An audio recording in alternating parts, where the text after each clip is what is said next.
bicara tentang salam kerajaan ini karena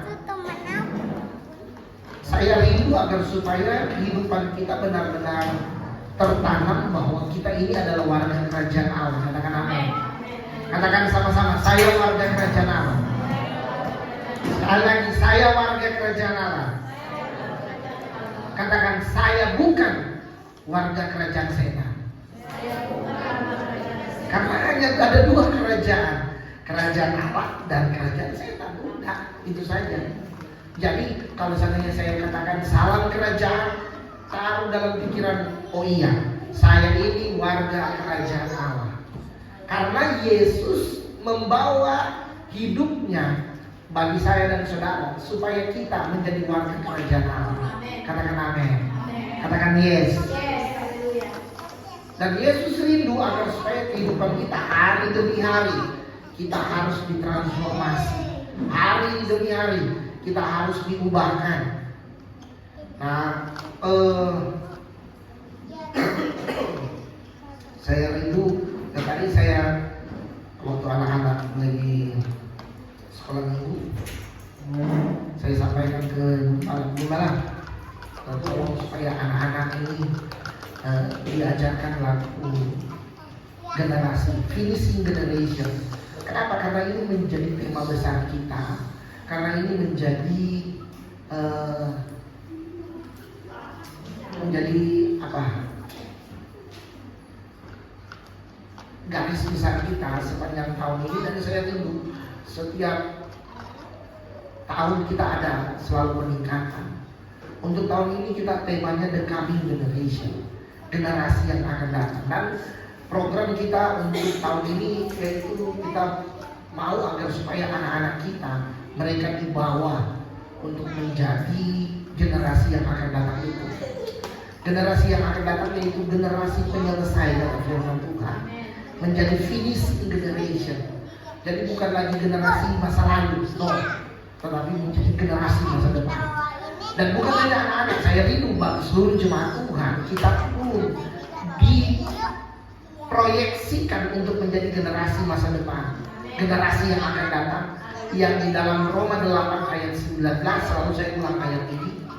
Roma 8 ayat 19, coba kita buka sama-sama. Roma 8 ayat yang ke-19.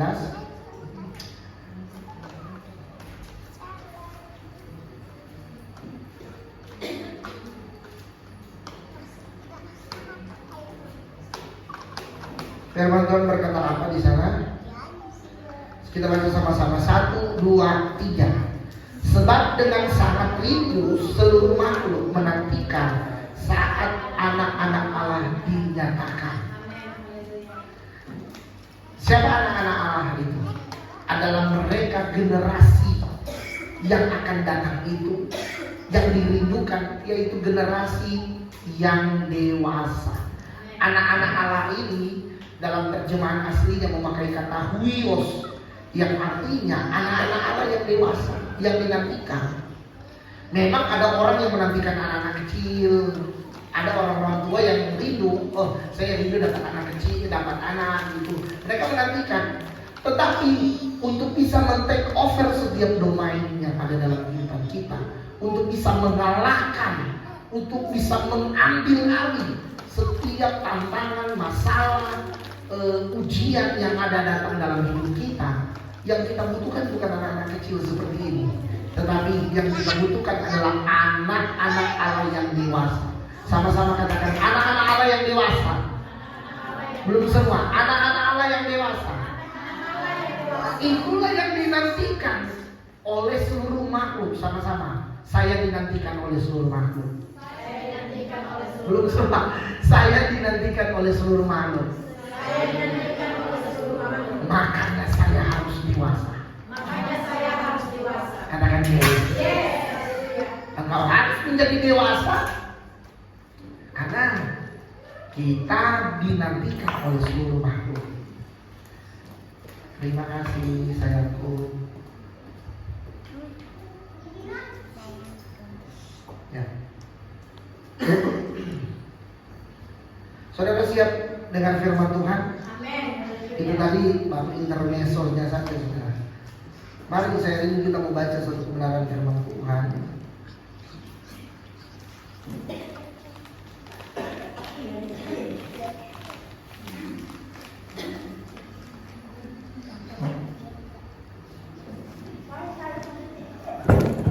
Kita buka bersama-sama. Minta maaf saudara hari ini karena laptop yang biasanya dipakai untuk LCD untuk ini fokus kita. Di situ ada Alkitab ya. Iya, jadi saudara siap-siap baca. Makanya jangan terlalu berharap dengan laptop saudara dengan ini ya, kalau bisa saudara bawa sendiri. Kalau sebenarnya saudara sekarang mungkin sulit untuk bawa Alkitab kita, ya minimal ada Alkitab di handphone saudara supaya saudara bisa buka sendiri. Lebih baik lagi saudara, saya dan Ibu Gembala hari-hari ini kami diajak oleh orang tua rohani kami. Ketika dengar khotbah saudara, kalau bisa dicatat, ditulis. Karena kadang-kala daya ingat manusia itu, daya ingat kita hanya kurang lebih hanya 20% saudara.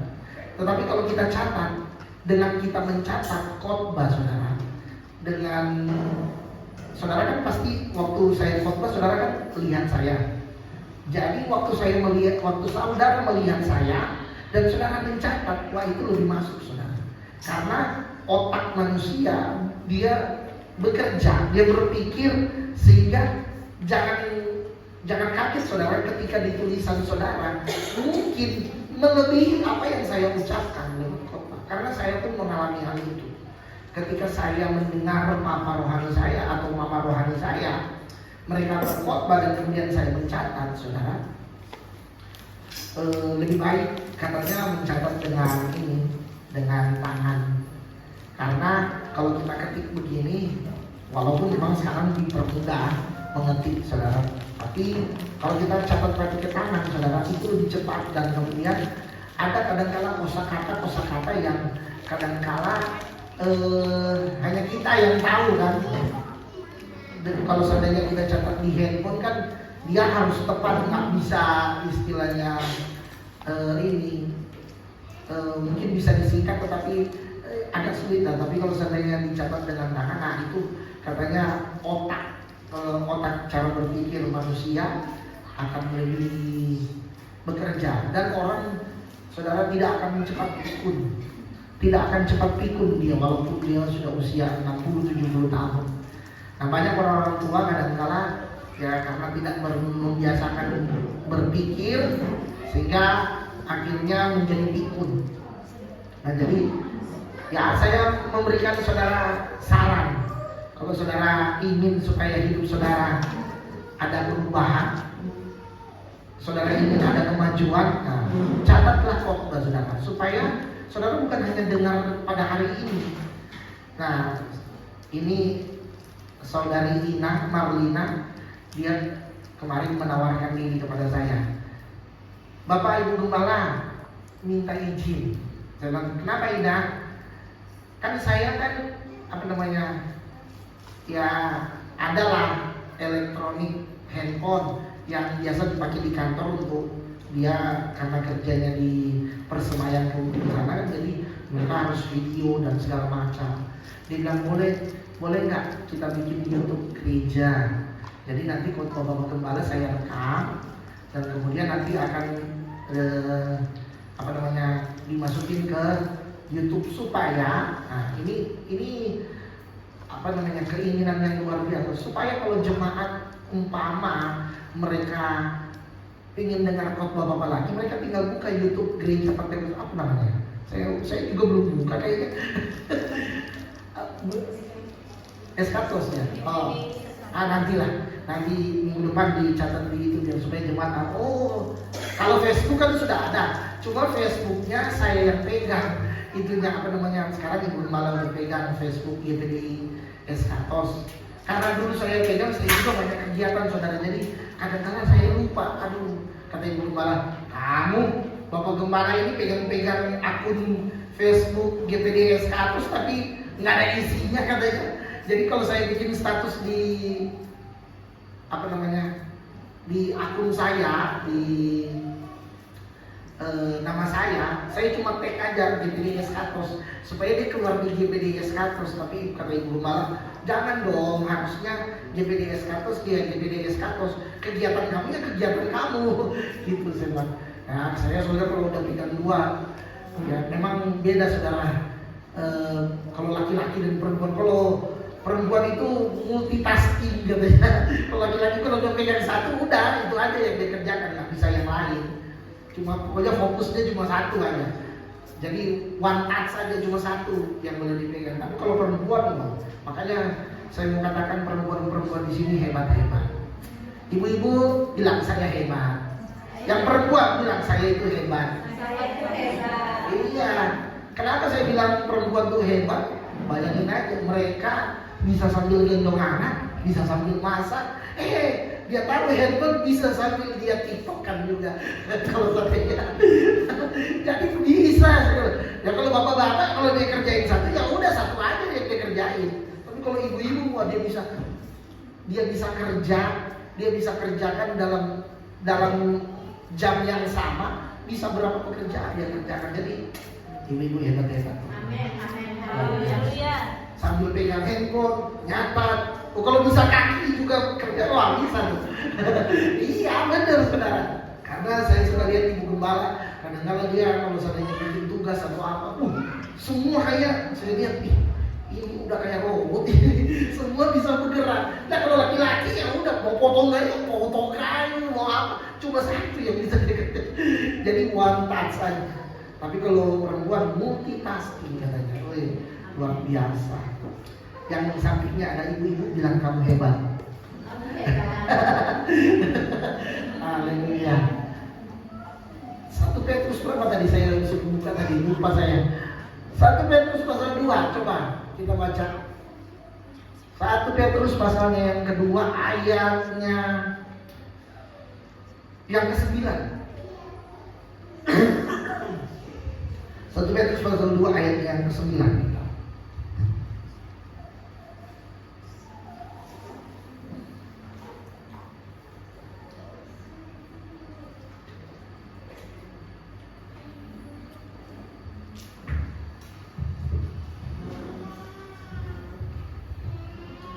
Ya. Ayo kita bangkit berdiri semua. Kita membaca firman Tuhan ini di dalam surat Petrus, 1 Petrus pasalnya yang kedua ayat yang ke-9. Kita membaca sama-sama. Yang sudah ketemu katakan amin. Wah belum ketemu kayaknya, belum semua. Yang sudah ketemu bilang haleluya. Haleluya. Kita baca sama-sama, 1, 2, 3. Tetapi belum semua. Baca sama-sama, 1, 2, 3. Tetapi kamulah bangsa yang terpilih, imamat yang rajani, bangsa yang kudus, umat kepunyaan Allah sendiri, supaya kamu memberitakan perbuatan-perbuatan yang besar dari Dia yang telah memanggil kamu keluar dari kegelapan kepada terangnya yang ajaib. Katakan amin.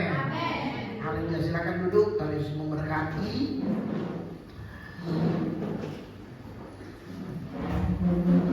Tema firman Tuhan berbicara tentang umat pilihan, umat yang terpilih atau umat pilihan lah. Nah, saya dan saudara menjadi umat pilihan. Menjadi pertanyaan kenapa kita menjadi umat pilihan. Tadi sempat saya menyinggung bahwa kita itu istimewa. Sama-sama katakan kita itu istimewa. Amin. Istimewa menunjukkan, dengar baik, istimewa menunjukkan sesuatu yang spesial. Katakan istimewa, sama-sama ikuti saya. Istimewa menunjukkan sesuatu yang spesial. Jadi ketika saya bilang saudara istimewa, berarti ada sesuatu yang spesial dalam hidup saya. Amin. Jadi istimewa itu menunjukkan sesuatu yang spesial, sesuatu yang khas. Ya kalau bahasa Indonesia kan saudara cari di kamus. Apa itu istimewa? Jadi istimewa itu menunjukkan sesuatu yang spesial, menunjukkan sesuatu yang khas, menunjukkan sesuatu yang khusus, ya kan? Menunjukkan sesuatu yang lain daripada yang lain. Katakan amin.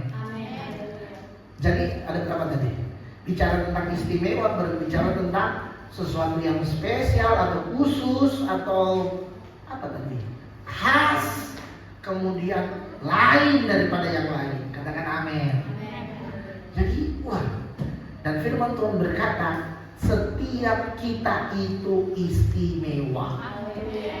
Artinya kita itu unik, saudara. Kita itu unik. Sama-sama bilang unik. Walaupun kembar, tetapi pasti ada perbedaan. Karena setiap manusia itu unik, saudara. Walaupun dia, ada kan namanya kembar gitu, kadang-kadang sulit untuk dibedakan. Tetapi setiap pribadi, setiap orang itu, dia itu spesial dan memiliki sesuatu yang lain daripada yang lain, dari orang lain. Nah, di dalam 1 Petrus di sini dikatakan, tetapi kamulah umat yang terpilih. Haleluya. Umat Tuhan disebut istimewa karena itu kita dipilih. Katakan amin.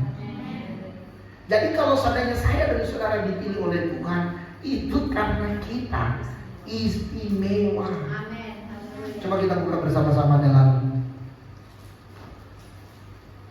Yohanes. Saya dulu kita membaca ini. Yohanes 15 ayatnya yang ke 16.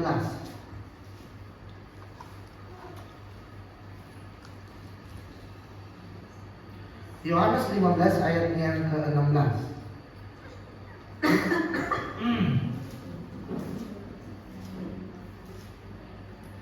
Yang sudah ketemu katakan amin. Ayo kita baca sama-sama. Ini karena nggak ada lahir jadi agak lama ini. Nggak ada di depan. Saya Bapak Gembala langsung baca.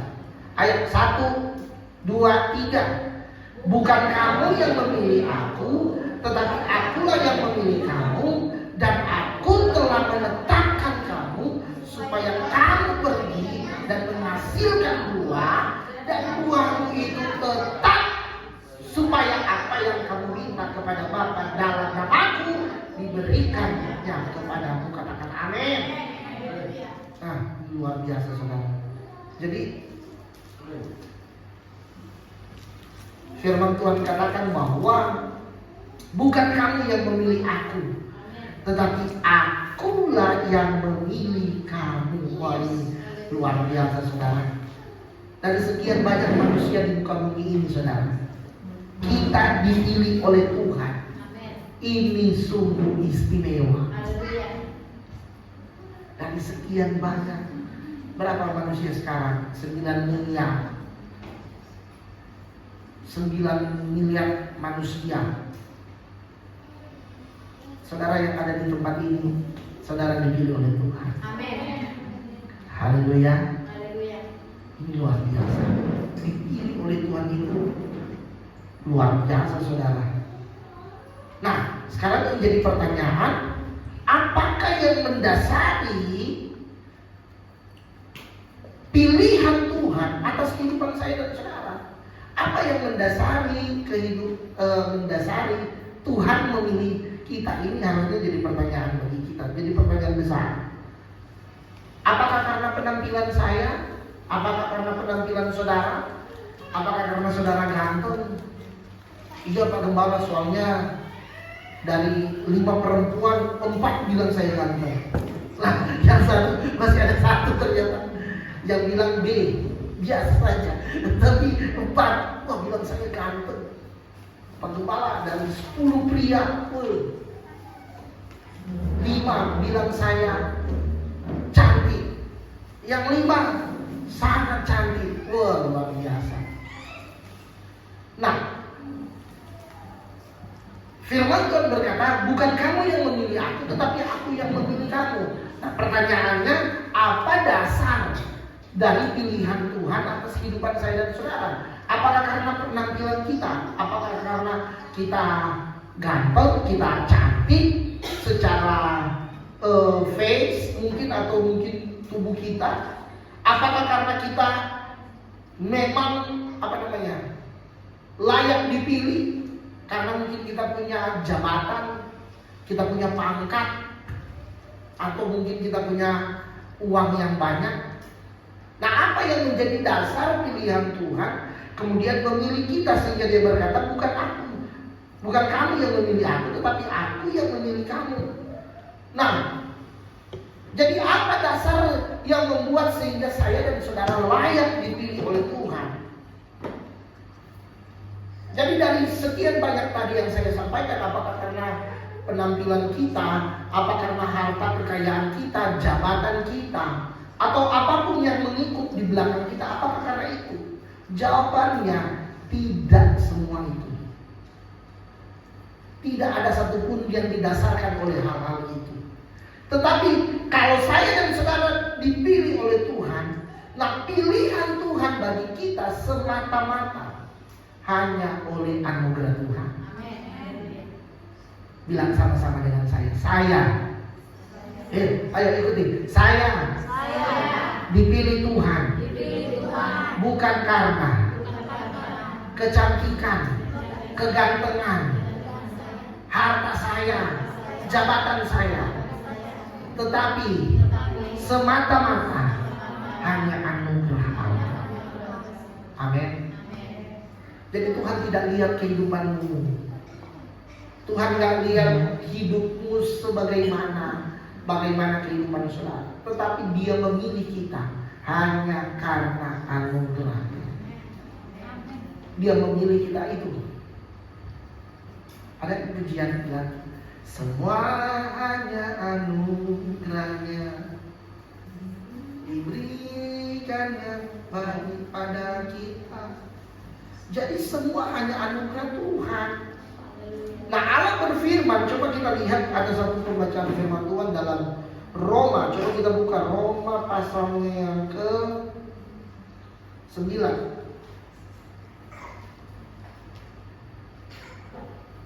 Ayatnya yang ke-15.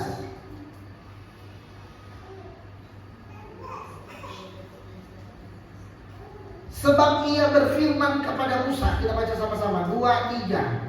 Aku, dari kata aku, 2, 3. Aku akan menaruh belas kasihan kepada siapa aku mau menaruh belas kasihan, dan aku mau bermurah hati kepada siapa aku mau bermurah hati. Katakan amin.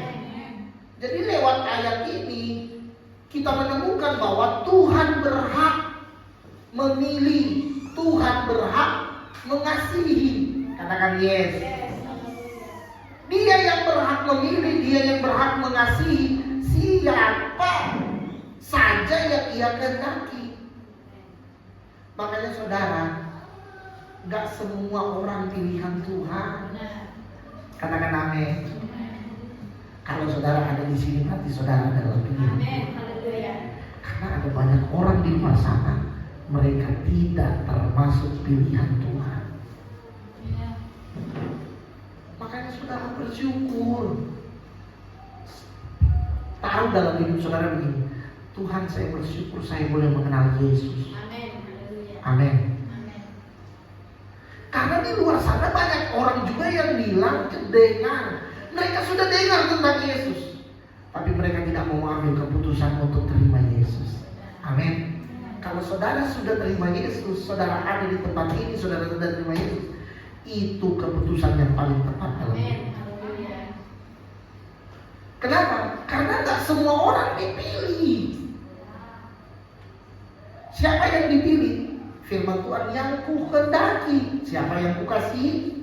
Artinya Dia yang mau menerima, bukan hanya dengar.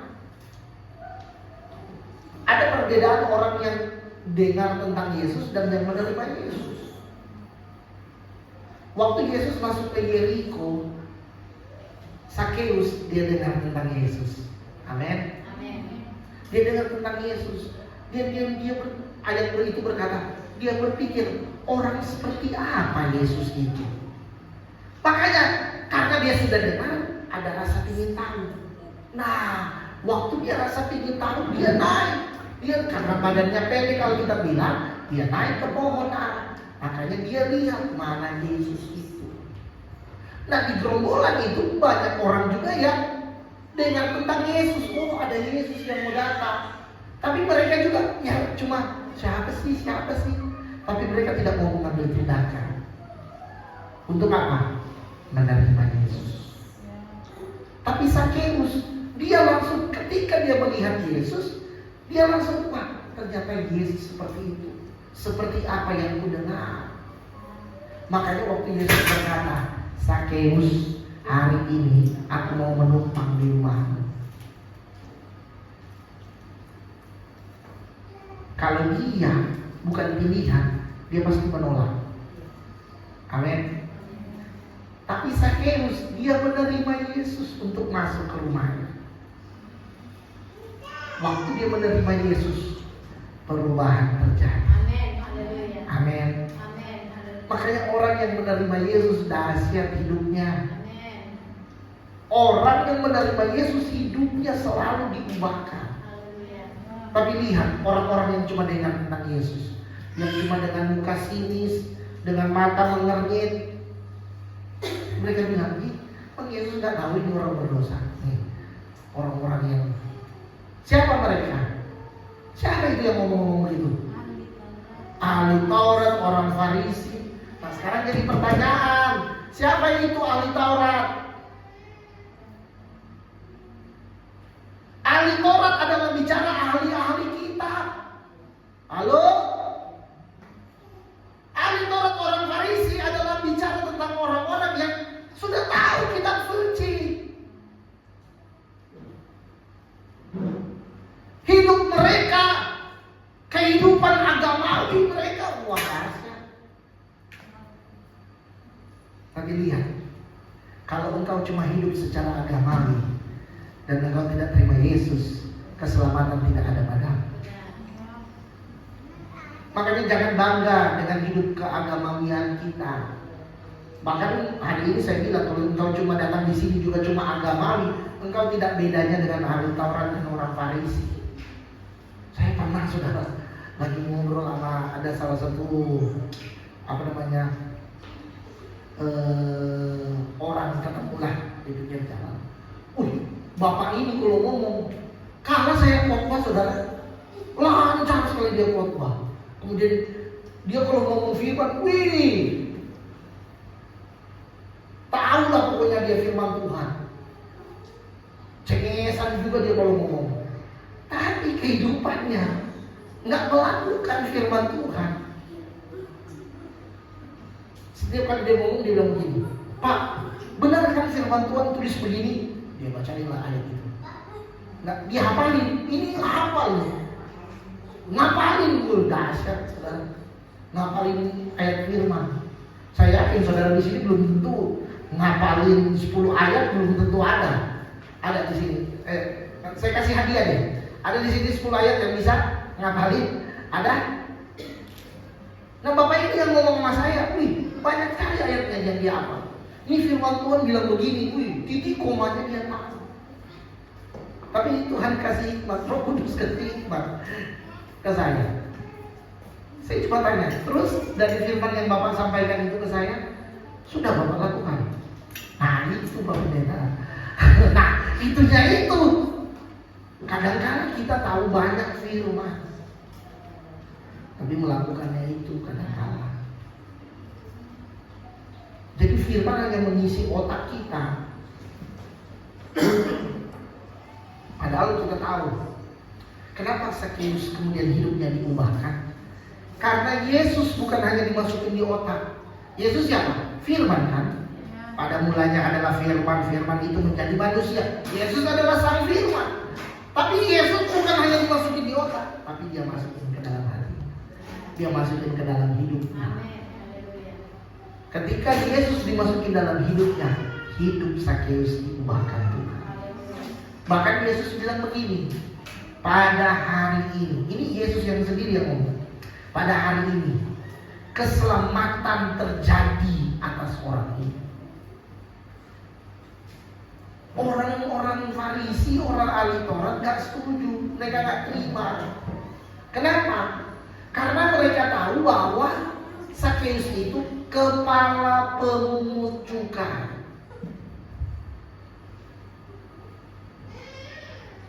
Waduh, kalau Matius itu pemungut cukai, kalau Sakeus kepala chiefnya, kepala pemungut cukai. Artinya kalau seandainya murid Yesus yang namanya Lewi, berarti bos besarnya dia itulah Sakeus. Dan Sakeus sangat dibenci sebelum dia bertemu dengan Yesus. Sangat dibenci orang. Kenapa? Kenapa pemungut cukai pada zaman dulu, pada zaman Yesus sangat dibenci? Karena kehidupan mereka menyusahkan orang-orang Yahudi pada saat itu. Menyusahkan kenapa? Karena mereka bekerja untuk orang Romawi, tapi mereka menindas orang Yahudi. Jadi mereka benci banget ini orang ini. Udah gitu satu bangsa lagi, tapi kok nggak mengerti-ngerti. Jadi bangsa sendiri menindas bangsa sendiri. Jadi mereka kesel banget. Dan kemudian karena orang biasanya pemungut cukai itu mereka itu harus menyetor, ada setoran kepada kaisar atau pemimpin negeri, gubernur kah, mereka harus setoran. Nah, jadi waktu mereka mau menyetor itu, tentunya pajaknya itu mereka harus naikin berapa kali lipat. Supaya apa? Mereka ada keuntungan. Artinya apa? Mereka korupsi di sana. Makanya orang Sakeus, Lewi, pemungut cukai pada zaman itu sangat dibenci orang. Tapi lihat sekali lagi, waktu dia menerima Yesus dalam hidupnya diubahkan oleh Tuhan. Dia berkata begini, Yesus, hari ini aku akan mengembalikan semua apa yang pernah kuperas 4 kali lipat. Waktu saya nonton beberapa waktu yang lalu cerita tentang Sakeus ini, saya nggak tahu saudara masih ada satu hal, ya ini kan cuma film aja sebenarnya, tapi ada hal yang menarik yang kemudian menjadi, ya saya nggak tahu cerita sebenarnya seperti apa Sakeus, tapi di film itu diceritakan Sakeus itu menyimpan hartanya itu di dinding, tapi karena dindingnya terlalu tinggi jadi dia pakai kursi dan naik, kemudian dia diketawain orang. Saking lucunya karena orang pendek ini, udah pendek pemeras lagi, tapi hidupnya diubahkan oleh Tuhan. Saudara mau diubahkan oleh Tuhan? Sekali lagi, tadi di dalam Roma dikatakan bahwa kita dipilih semata-mata hanya karena anugerah Tuhan. Katakan amin. Dan bukan kita yang memilih, tapi Tuhan yang memilih saya dan saudara. Tuhan yang berhak memilih dan mengasihi kita. Siapa saja yang Dia kehendaki. Kalau kita ada dalam pilihan dan kasih-Nya, tidak ada seorang pun yang dapat mengganggu atau menggugatnya. Katakan amin. Coba kita buka Ulangan pasalnya yang ke-7. Ulangan 7 ayatnya yang ke-6.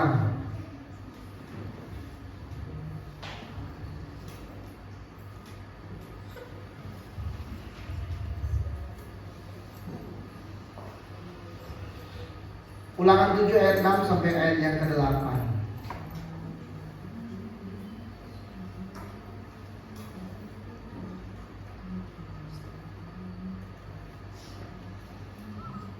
Ya, saya bacakan kepada saudara. Ulangan 7 ayat 6. Sebab engkaulah umat yang kudus bagi Tuhan Allahmu. Engkaulah yang dipilih oleh Tuhan Allahmu dari segala bangsa di atas muka bumi untuk menjadi umat kesayangannya. bukan karena lebih banyak jumlahmu dari bangsa manapun juga, maka hati Tuhan terpikat olehmu dan memilih kamu. Bukankah kamu ini yang paling kecil dari segala bangsa?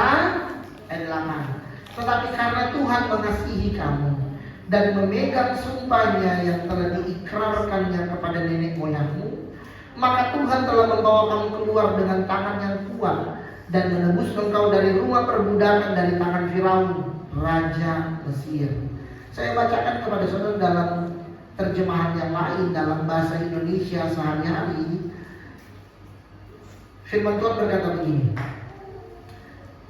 dari segala bangsa di muka bumi, kamulah yang dipilih Tuhan Allahmu untuk menjadi umat yang istimewa. Kalau di terjemahan baru bilang umat kesayangan, tapi dalam terjemahan BIS dikatakan kamu menjadi umat yang istimewa.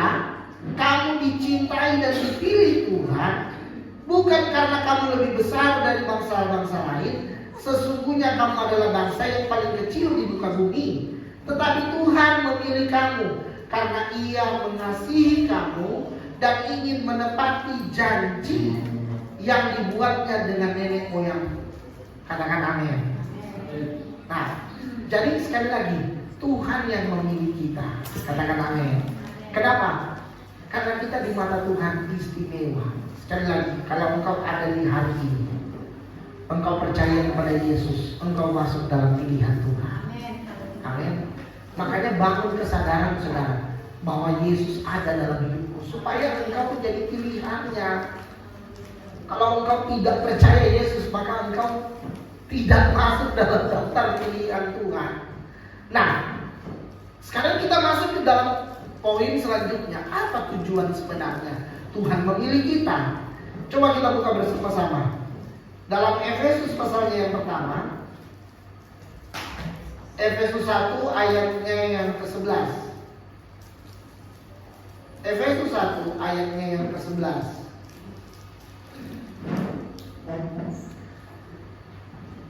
Coba kita baca bersama-sama. 1, 2, 3.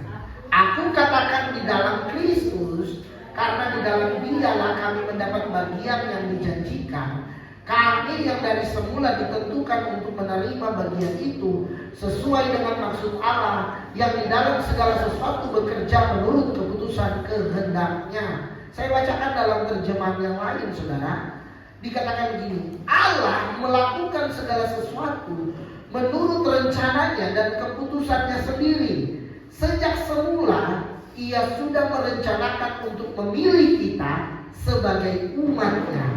Dan Ia memang sudah melakukan hal itu. Ia memilih kita supaya kita menjadi miliknya karena bersatu dengan Kristus. Garis bawah itu. Karena kita bersatu dengan Kristus. Jadi kembali lagi ke poin tadi, saudara. Apa tujuan Allah memilih kita? Supaya dikatakan karena itu sebagai orang pilihan Allah kita dikuduskan dan dikasihinya. Katakan amin. Jadi kita menjadi,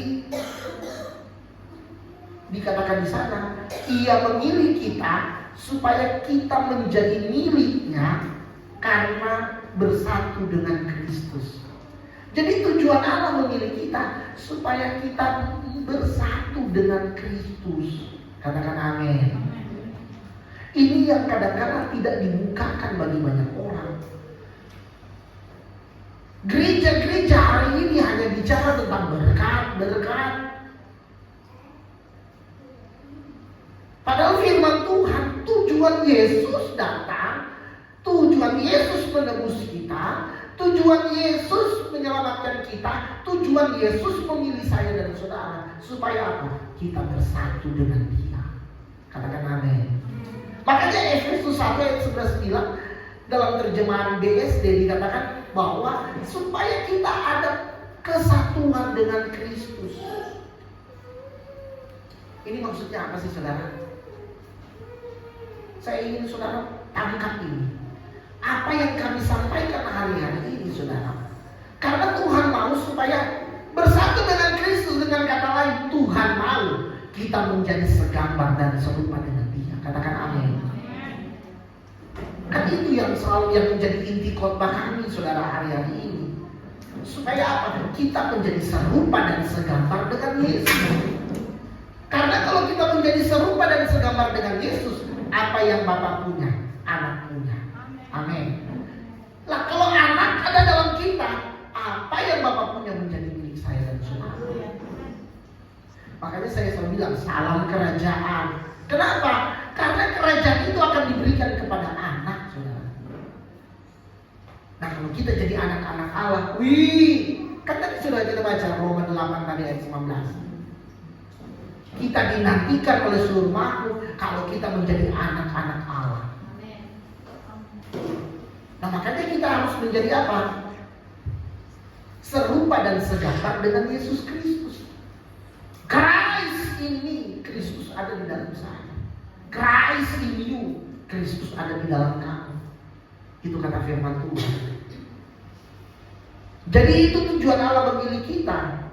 Kemudian di dalam Kolose 3 ayatnya yang ke-12, coba kita buka.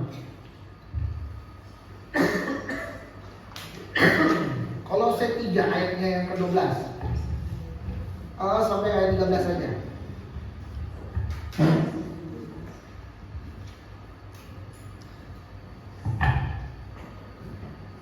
Sudah ketemu? Kita baca sama-sama. 1, 2, 3. Karena itu, belum semua. 1, 2, 3. Karena itu, sebagai orang-orang pilihan Allah yang dikuduskan dan dikasihinya, kenakanlah apa? Terus. Kelemah lembutan terus. Sabarlah kamu seorang terhadap yang lain dan ampunilah. Apabila yang seorang benar-benar terhadap yang lain, sama seperti Tuhan telah mengampuni kamu. Berbuatlah juga. Katakan amin. Sama-sama amin. Apa yang ada di situ belum saudara lakukan? Apakah saudara sudah sabar? Apa lagi? Lembut? Ada kelembutan? Apakah saudara masih menaruh dendam sama orang? Atau saudara sudah mengampuni? Jadi kalau seandainya firman Tuhan berkata kita menjadi miliknya karena kita bersatu dengan Kristus, supaya kita bersatu dengan Kristus ini tujuannya sifat-sifat Kristus ada dalam hidup saya dan saudara. Katakan amin. Dalam Ulangan 7 tadi saya bacakan sekali lagi. Sebab engkaulah umat yang kudus bagi Tuhan Allahmu, engkau yang dipilih oleh Tuhan Allahmu dari segala bangsa di atas muka bumi untuk menjadi umat kesayangannya. Bukan karena lebih banyak jumlahmu dari bangsa manapun juga, maka hati Tuhan terpikat olehmu dan memilih kamu. Bukankah kamu yang paling kecil dari segala bangsa? Tetapi karena Tuhan mengasihi kamu dan memegang sumpahnya yang telah diikrarkannya kepada nenek moyangmu, maka Tuhan telah membawa kamu keluar dengan tangan yang kuat dan menebus engkau. Wah, dahsyat saudara. Jadi Tuhan yang menebus saya dan saudara ini luar biasa. Jadi tujuan Tuhan, Dia mau menebus kita, Dia mau mengangkat kita dengan tangannya. Makanya tadi pujian tadi bagus sekali. Bu Yuni, amin itu. Tuhan yang bela. Apa tujuan tadi? Benar ya? Tuhan yang bela. Saudara percaya Tuhan bela saudara? Amin. Saudara harus jadi milik kepunyaannya. Lah kalau milik orang lain masih Tuhan mau bela? Amin. Kalau milik kepunyaan Tuhan pasti bela. Bahkan bukti pembelaan Tuhan, Dia rela memberikan nyawanya bagi saya dan saudara. Kurang apa lagi saudara? Jadi, Efesus 1 tadi ayat 11 dibilang, aku katakan di dalam Kristus. Dahsyat saudara. Jadi Tuhan mau saudara, kita yang dari semula ditentukan untuk menerima apa yang menjadi rancangan Allah dalam hidup kita. Ini selalu saya ulang dalam khotbah, Ibu Gembala ulang-ulang. Kenapa? Supaya kita tangkap mandat kerajaan itu apa, saudara. Tuhan jadikan saya dan saudara istimewa. Sekali lagi istimewa. Asalkan kita apa? Jadi umat pilihan Tuhan. Saudara harus menjadi umat pilihan Tuhan. Supaya apa, saudara? Kehidupan saudara diangkat oleh Tuhan, dibela oleh Tuhan.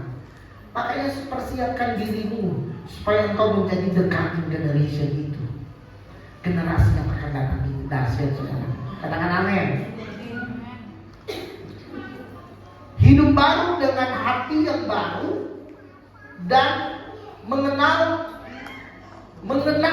nah ini dikatakan, mengenakan perangai baru, yaitu apa? Belas kasihan, ada kemurahan di sana, ada kerendahan hati, ada apa lagi tadi kita baca? Kelemah lembutan, ada kesabaran. Itulah kehendak Tuhan. Katakan amin. Jadi tujuan Tuhan supaya kita mengenakan sifat-sifat Kristus, saudara, dalam hidup saya dan saudara. Tuhan mau itu ada dalam hidup kita. Jangan kita mengaku-ngaku, oh saya orang Kristen, saya pengikut Yesus Kristus. Tapi pada praktek dan kenyataannya, wah, saudara masih beringas. Hidup yang lama belum dihancurkan, hidup yang lama belum ditinggalkan. Itu kita mesti tinggalkan semuanya. Katakan amin. Kita buka Yohanes 15 ayat 16. Ayat yang tadi. Bukan kamu yang memilih aku, tetapi akulah yang memilih kamu. Aku telah menetapkan kamu supaya kamu pergi dan menghasilkan buah, dan buahmu itu tetap, supaya apa yang kamu minta kepada Bapa, wah ini dahsyat, dalam namaku diberikannya kepadamu. Saudara percaya bahwa pilihan Tuhan tidak pernah salah? Sekali lagi, saudara percaya nggak bahwa pilihan Tuhan tidak pernah salah? Amin. Saya mau katakan kepada kita semua siang hari ini, ada potensi besar dalam kita untuk kita berbuah banyak. Amin. Ada potensi yang besar dalam kehidupan saudara untuk saudara bisa berbuah banyak. Karena kita sudah menjadi umat pilihan, saudara. Dan dikatakan di dalam Yohanes 15 ayat 16 tadi, dan buah itu tetap. Ada pohon yang berbuah tapi cuma satu kali berbuah, di situ nggak berbuah-buah. Tapi firman Tuhan bilang, engkau akan berbuah dan buahmu itu tetap. Di dalam kitab Mazmur pasalnya yang pertama ayatnya yang ketiga dikatakan orang benar itu jalan orang benar dan jalan orang fasik. Dari ayat 1 sampai ayat 3. Ada yang hafal? Berbahagialah orang yang tidak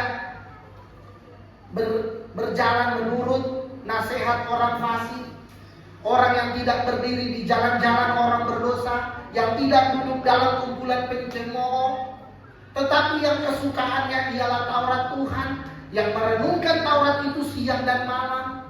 Ayatnya yang ketiga, ia seperti pohon yang ditanam di tepi aliran air, yang menghasilkan buah pada musimnya, apa saja yang diperbuatnya berhasil. Katakan amin. Kalau kita menjadi umat pilihan Tuhan, buah kita tetap menghasilkan buah pada musimnya. Katakan yes. Saya rindu agar supaya kehidupan saudara menghasilkan buah. Supaya kehidupan saudara bukan hanya kelihatan rindang dari luarnya, tapi dari dalamnya itu berkualitas. Amin. Supaya apa? Kita tidak dikutuk oleh Tuhan. Satu waktu Yesus lagi berjalan-jalan di Yeriko, kemudian murid-murid bilang, kayaknya panas terik nih. Akhirnya mereka berteduh di bawah pohon ara. Pohonnya begitu rindang, begitu lebat, dan murid-murid kemudian melihat-lihat, nyari-nyari. Yesus juga lihat-lihat, nyari-nyari, ini pohon kok rindang. Tapi kemudian mereka berkata, ini pohon rindang tapi nggak berbuah. Nah, Yesus waktu itu sedang mengajarkan murid-murid bicara tentang puasa. Maka Yesus berkata kepada pohon ara itu, mulai hari ini engkau tidak akan berbuah lagi. Langsung udah pergi. Karena Yesus tidak mendapatkan buah dari pohon itu. Secara kasat mata dilihat, wih, rindang, bagus. Tetapi buat apa kelihatan bagus dari luar, tapi kalau tidak dapat berbuah? Dan saudara tahu, berapa hari kemudian mereka melewati jalan yang sama, dan murid-murid melihat pohon itu kering. Tahun 2000 berapa itu ya? Saya nggak tahu benar apa tidak. 2014 kalau nggak salah. Teman saya pergi ke Israel dan kemudian dia foto. Dia foto di bawah pohon yang kering kerontang. Tapi di situ ada penjelasannya. Ini pohon, inilah pohon yang dikutuk oleh Yesus. Pohon ara. Kemudian dikasih ayatnya di mana itu, di Matius atau Lukas, saya lupa. Yesus mengutuk pohon ara. Nanti saudara cari dia. Yesus mengutuk pohon ara. Nah, saya mau katakan kepada kita, kalau kehidupan kita hanya tampilan luarnya saja yang keren, tapi di dalamnya kosong, di dalamnya tidak ada isi, tidak ada Yesus di dalamnya, tidak menghasilkan apa yang kita hasilkan. Mula-mula kita harus menghasilkan di mana? Di rumah Allah. Saya senang sekali saudara ketika ada jemaat yang menawarkan diri, Bapak Gembala, saya siap mau melayani, saya siap jadi singer, saya siap jadi WL, saya siap mau bikin ini, saya siap jadi guru sekolah minggu. Jangan engkau sudah bertahun-tahun di rumah Allah, tapi engkau nggak bisa, tidak dapat berbuat apa-apa. Itu namanya engkau pohon ara yang mati. Saya rindu agar supaya jemaat Tuhan untuk engkau menjadi the coming generation itu, saudara. Ingat, bukan kamu yang memilih aku, tapi Tuhan yang memilih saudara. Supaya apa? Saudara menghasilkan buah, kata firman Tuhan. Dan buahmu itu tetap. Makanya saya mau katakan kepada jemaat Tuhan hari ini, engkau yang hari ini sedang kehilangan semangat, kembalikan semangat. Terus berkobar-kobar, layani Tuhan. Ketika engkau melayani Tuhan, bukan buat kami, bukan untuk gereja, tapi ketika engkau melakukannya untuk Tuhan, wow, dahsyat, buahmu itu akan tetap. Mengapa engkau lihat kadang-kala anak cucumu, engkau lihat kehidupan pernikahanmu, engkau lihat pekerjaanmu kadang-kala sepertinya bukannya naik, ya masih ini sih kalau seandainya flat gitu, datar-datar, tapi itu pun bukan bagian dari rencana Tuhan. Karena Tuhan tidak berkata hidupmu akan datar-datar saja, enggak. Karena firman Tuhan berkata engkau akan naik, bukan turun. Nggak ada istilahnya datar. Amin. Kalau engkau datar lama-lama mati, saudara. Maka hari ini kobarkan kembali semangatmu, layani Tuhan. Ada buah yang tetap yang Tuhan janjikan dalam hidup saudara. Saudara akan memetik hasilnya. Orang-orang akan memetik hasilnya, dan mereka akan diberkati lewat pelayananmu, lewat kehidupanmu. Karena Yesus menebus hidupmu, saudara. Katakan amin. Nah, ini luar biasa, saudara. Ketika saudara tahu kebenaran firman Tuhan ini, saudara akan semakin dahsyat. Kita buka satu firman Tuhan dalam 1 Korintus, coba. 1 Korintus pasal yang pertama. 1 Korintus pasal yang pertama ayatnya yang ke-27.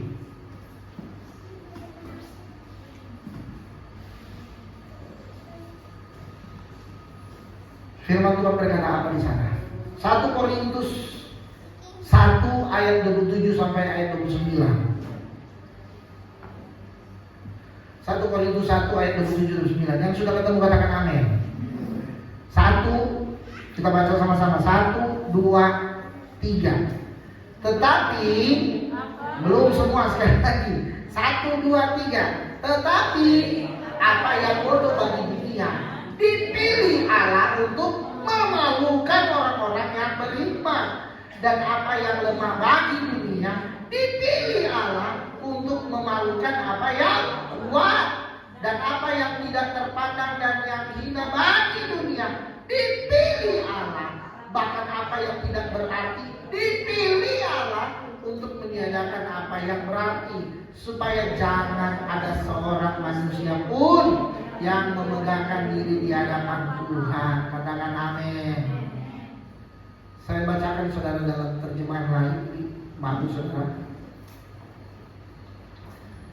Sebab memang Allah sengaja, ini dia pakai kalimat ini dalam terjemahan bahasa Indonesia sehari-hari saudara. Sebab memang Allah sengaja memilih yang dianggap bodoh oleh dunia ini, supaya orang-orang pandai menjadi malu. Dan Allah memilih juga yang dianggap lemah bagi dunia ini, supaya orang-orang yang gagah perkasa menjadi malu. Allah memilih yang dianggap rendah, hina, dan malah yang dianggap tidak berarti oleh dunia ini, supaya Allah menghancurkan yang dianggap penting bagi dunia. Dengan demikian tidak seorang pun dapat menyombongkan diri di hadapan Allah. Katakan amin. Kalau dalam terjemahan lain saudara, bahasa Indonesia sehari-hari lebih jelas lagi saudara. Jadi Allah memilih kita buat jadi saudara. Kalau hari ini saudara tidak mau melayani, kenapa?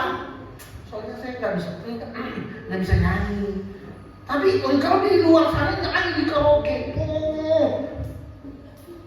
Kan ini. Di rumah Tuhan engkau merasa malu engkau untuk jadi kolektor. Tapi di luar sana engkau demo. Waduh, ini kan luar biasa. Engkau jadi penagih atau apapun saudara, tapi untuk Tuhan saudara malu. Tuhan panggil saudara, Tuhan pilih saudara justru untuk memalukan orang-orang yang ada di dunia. Mereka yang menganggap hebat, mereka yang menganggap pintar, mereka yang menganggap mereka bisa. Karena ini ayat ini bilang apa? Dikatakan begini, dengan demikian tidak seorang, saya baca dari mana ini? Supaya Allah menghancurkan yang dianggap penting oleh dunia. Dengan demikian tidak seorang pun yang dapat menyombongkan diri di hadapan Allah. Katakan amin. Jadi kalau saudara bisa melayani itu hanya anugerah saja. Amin. Makanya ketika saudara ditunjuk melayani, melayanilah dengan sungguh-sungguh.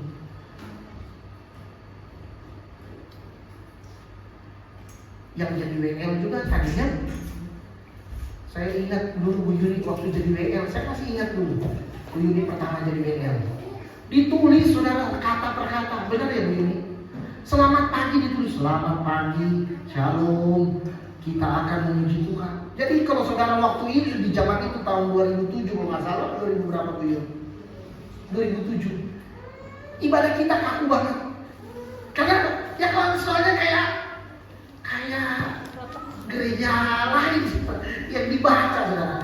Shalom, selamat pagi. Kita kayak lagi baca teks proklamasi saudara. Tapi yang Tuhan lihat bukan itu. Dengan berkembangnya akhirnya doa juga. Saya masih ingat dulu komsel saudara. Doa Bu ini ya.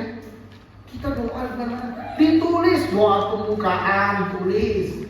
Doa firman Tuhan ditulis. Tapi sekarang kita bisa. Kenapa? Karena kita mau memberi hidup untuk Tuhan. Kalau saudara nggak bisa, ya belajar. Dan kami gembala, tugas kami mengajar saudara, menasehati saudara, mengajar, mendidik. Itulah makanya saudara harus tertanam di rumah Allah. Supaya apa? Saudara dikerjakan. Lewat apa? Lewat firman-firman. Katakan yes. Makanya saya selalu ngajak jemaat Tuhan, ayo hari Jumat. Kita memang udah jarang saudara ibadah rumah tangga. Apalagi sekarang gereja sudah tidak ada kendaraan mobil. Jadi kan kita mesti jemput urusan ini. Tapi hari Jumat ayo. Dan saya lihat jemaat Tuhan sudah diberkati Tuhan luar biasa. Ada kendaraan, yuk. Kecuali nggak ada kendaraan, telepon gembala, telepon bapak gembala. Pak gembala boleh jemput. Dulu saya kan tukang jemput. Jadi kalau sekarang sudah jemput, kenapa? Harus Bukan berarti sudah jadi gembala, sudah nggak boleh. Enggak saudara, saya tetap tukang jemput. Anak sekolah minggu dijemput. Kalau saudara pengen dijemput, ya saya pasti jemput saudara. Jadi jangan merasa nggak enak. Kenapa? Karena kita sedang memberi hidup untuk Tuhan. Katakan amin. Amin. Jangan sampai kehidupan kita ya jadi seperti pohon ara yang rindang, rimbun, tapi nggak ada buahnya. Ingat, hidup kita harus berbuah. Sama-sama katakan, saya harus berbuah. 2, 3. Belum semua, katakan saya harus berbuah. Haleluya. Haleluya. Karena kita dipilih oleh Tuhan, katakan amin. Nah, firman Tuhan katakan kita istimewa bukan karena latar belakang kita, katakan amin. Bukan karena penampilan, tadi saya sudah sampaikan. Bukan karena harta, bukan karena jabatan, bukan karena pangkat kita, bukan karena pendidikan kita, S1, S2, S3, bukan. Bukan lagi karena apa saudara? Hal-hal yang lain, tetapi kita menjadi istimewa karena kita dipilih oleh Tuhan. Amin. Kita menjadi istimewa karena kita dikasihi oleh Tuhan. Kita menjadi istimewa karena kita disayangi oleh Tuhan. Dan disayangi, dikasihi oleh Tuhan itu lebih dari cukup. Katakan itu lebih dari cukup. Kalau saudara dikasihi dan disayangi Tuhan, itu lebih daripada cukup saudara. Jadi saya mau katakan untuk menutup khotbah saya siang hari ini, jangan ada seorang pun yang merasa minder. Setan itu pakai pikiran kita, kamu nggak layak. Ya, ibu gembala khotbah hari Jumat itu, kamu nggak layak. Dosamu sebakul. Kita terima Yesus, kita sudah dilayakkan. Bukan karena kita yang pilih, tapi Tuhan yang memilih. Amin. Ingat, Yesus datang bukan hanya bagi orang Kristen, tapi bagi seluruh dunia, bagi seluruh dunia. Yang jadi pertanyaan, mau terima Yesus nggak? Dia udah datang memberikan, dia udah rela tinggalkan tahtanya, tapi kita mau terima dia nggak? Masuk dalam hatiku. Ada lagu anak sekolah minggu itu kan? Yesusku panggil, Yesusku undang, masuk dalam hatiku. Tujuannya apa saudara? Kalau ada Yesus dalam kehidupan kita, Yesus melakukan hal yang dahsyat, kita juga bisa melakukan hal-hal yang dahsyat dan hebat. Karena kita adalah pilihan Tuhan. Katakan amin. Nah, Tuhan tidak bisa memakai orang-orang yang minder. Katakan sama-sama, Tuhan tidak pakai orang-orang yang minder. Tuhan tidak pakai orang-orang yang rendah diri, bukan rendah hati. Tuhan senang orang rendah hati, tapi Tuhan tidak mau orang-orang yang rendah diri. Tuhan mau kita harus percaya diri. Katakan amin. Tuhan memakai orang-orang yang beriman dan mempercayai firman. Jadi tidak cukup engkau beriman, tapi engkau harus mempercayai firman. Katakan amin. Supaya apa? Melakukan pekerjaan-pekerjaan yang dahsyat bersama dengan Tuhan. Yesus melakukan pekerjaan yang besar, kita pun akan melakukan pekerjaan-pekerjaan yang besar bersama dengan Yesus. Itu ada slogannya. Ada youth zaman dulu itu pasti masih ingat tuh. Anak-anak sekolah minggu, Kid for Jesus. Yakin, percaya bersama Yesus, lakukan perkara yang besar. Makanya kita harus bersama dengan Yesus. Amin. Tuhan Yesus memberkati kita semua. Mari, saya ingin kita menaikkan pujian Tuhan yang bela diri.